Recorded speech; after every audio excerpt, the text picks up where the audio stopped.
Siria está aquí, a 8 horas de avión de España. Es la mitad de grande y su población se concentra aquí. ¿Por qué? Porque toda esta zona es un enorme desierto, pero un desierto muy importante. Tiene 1/3 de las reservas de petróleo del mundo y también de gas natural. Según algunos, el nuevo petróleo. Para sacarlo de aquí y llevarlo a Europa, hay que rodear toda esta península y salir por el canal de Suez. Como te puedes imaginar, aquí te cobran. Pero hay otra manera más fácil, la línea recta. El que controle estas tuberías las puede abrir y cerrar, como un grifo. Si no pagas, no hay petróleo, ni gas. Esta región es increíble. La civilización en el planeta empieza en 3 sitios y este es uno de ellos. Mesopotamia, aquí. Sumer, que te sonará menos, pero es donde empieza todo, aquí también. ¿Recuerdas la Torre de Babel de la Biblia? La hicieron estos tíos. Egipto, aquí. Siempre ha sido un punto de contacto entre Oriente y Occidente, dando a Asia salida al Mediterráneo. Quizá por eso aquí nacen las principales religiones monoteístas, el judaísmo, el cristianismo y el islam. El islam es el último que llega y de hecho acoge a las 2 anteriores. Adán, Noé, Moisés, Jesucristo son considerados profetas islámicos. Bueno, al grano. Como la zona es brutal, todos han querido controlarla y siempre ha estado dentro de algún imperio. Los persas, los griegos, los romanos. El imperio romano termina partiéndose en 2 y finalmente solo sobrevive esto. Ahora es cuando la última religión monoteísta, el islam, construye su propio imperio. ¿Te acuerdas de las cruzadas?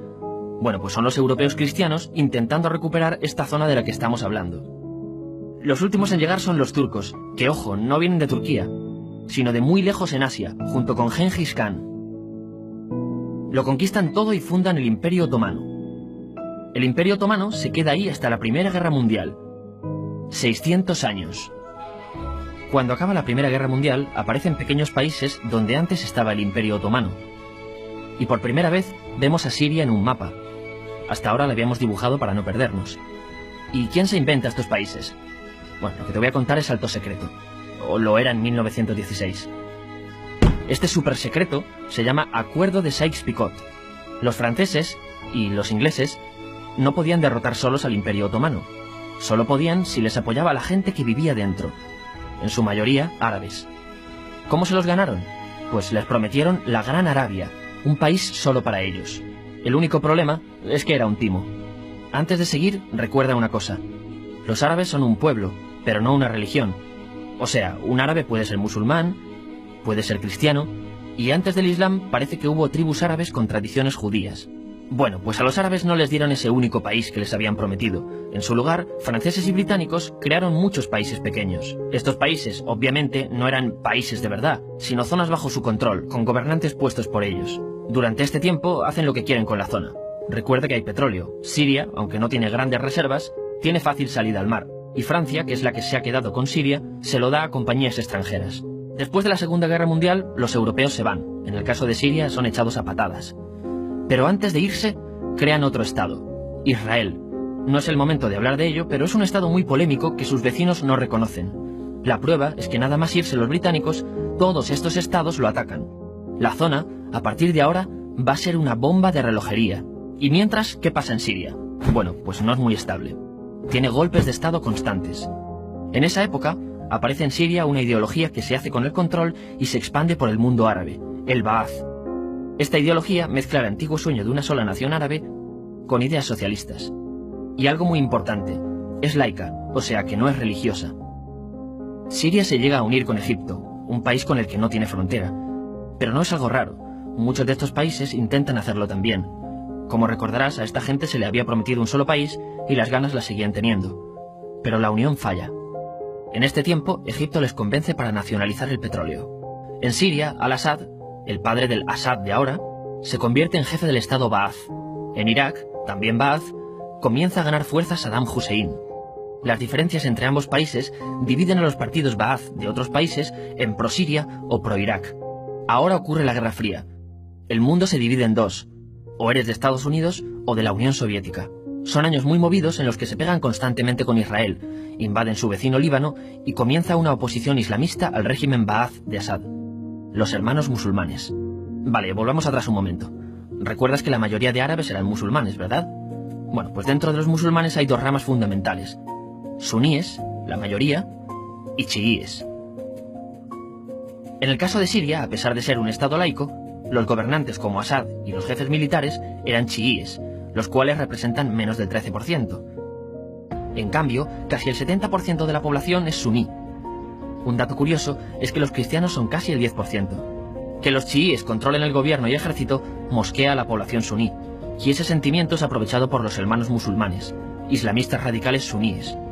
Estos toman las armas en la ciudad de Hama, en contra del gobierno, y Assad acaba con la revuelta a costa de matar miles de civiles y encarcelar a mucha gente.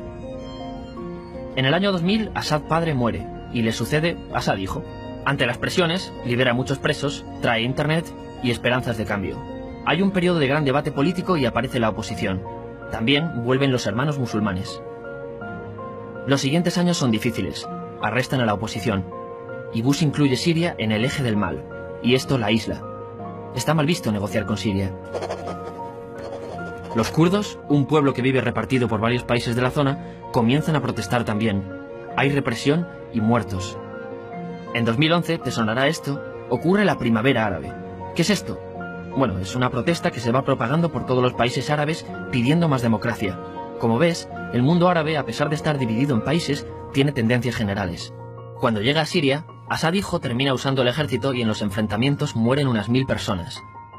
Los enfrentamientos irán escalando hasta que se conviertan en guerra civil. No hay un momento exacto de inicio. Lo importante es que hoy en día hay numerosas facciones en juego. Vamos a verlas. Pero primero piensa en que todo está dividido entre chiíes, la minoría, y suníes, la mayoría. Chiíes, y además laicos, o sea, no religiosos, son el gobierno de Al-Assad. Controla todo esto, que si recuerdas son básicamente las zonas chiíes del país, y está enfrentado al resto. También mayoritariamente laico, pero suní, es el Ejército Libre de Siria, o FSA en inglés, junto con el Frente Islámico, que es religioso, y otros 70 y pico grupos más, forma una coalición que la prensa llama simplemente la oposición.